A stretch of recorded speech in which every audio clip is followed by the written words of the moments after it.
Today we're going to be talking about how to show, not tell, in our writing. We've been learning how to make big changes to our stories through revision. Remember when we talked about using a storyteller voice instead of a news reporter voice? Today we're going to be looking back at our writing to build our storytelling voice by showing our readers what is happening instead of just telling them. So what I mean by showing instead of telling, for example, is I have a telling statement listed here. I hit the ball and ran to first base. That kind of paints a picture in our mind, but not a very clear picture. So I've listed up here a showing statement that's about the same thing. It says, "Whoosh! Strike two," the umpire called. I stepped back out of the batter's box and hung my head. Just a hit, I thought. That's all I want. I swung the bat a couple times to loosen up and took my place again near the plate. With my heartbeat throbbing in my ears, I raised the bat over my shoulder and waited. The pitcher pulled back and let the ball fly. I watched it speed toward me, and smack! I dropped the bat and ran and ran and ran. Safe. First base.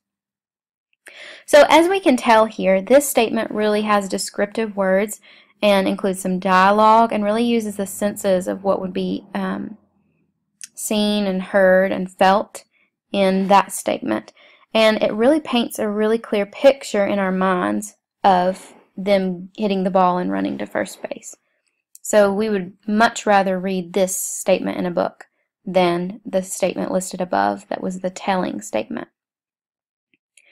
So we're going to be working to show and not tell in our writing today by looking at some statements that are just telling statements.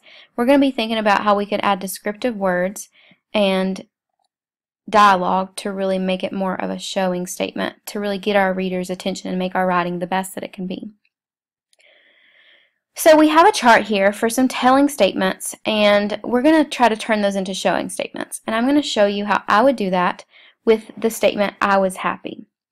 So I might add in some descriptive words and some dialogue and help my reader picture what it really looks like for me to be happy by changing the statement and writing something like this. My mouth dropped open and I jumped up and down. I could not believe what was happening.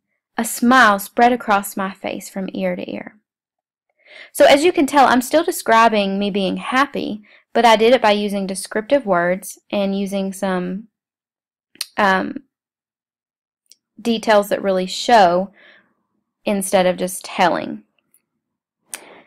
So you guys are going to continue to help me fill out this chart. I'm going to pause the video and you're going to be helping me write some showing statements for each of these other telling statements so that we can get some practice to do this in our own writing. Okay, so I'm going to pause the video.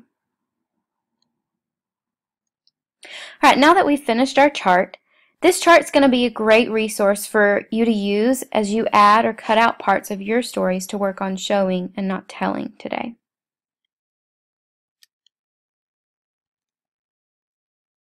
So as you write today, try looking back for places in your draft to add descriptive words or dialogue, or places you might need to cut out to show and not tell to get your reader really interested in your story. And this helps us make our writing the best that it can be. Alright, you guys are ready to get started writing today.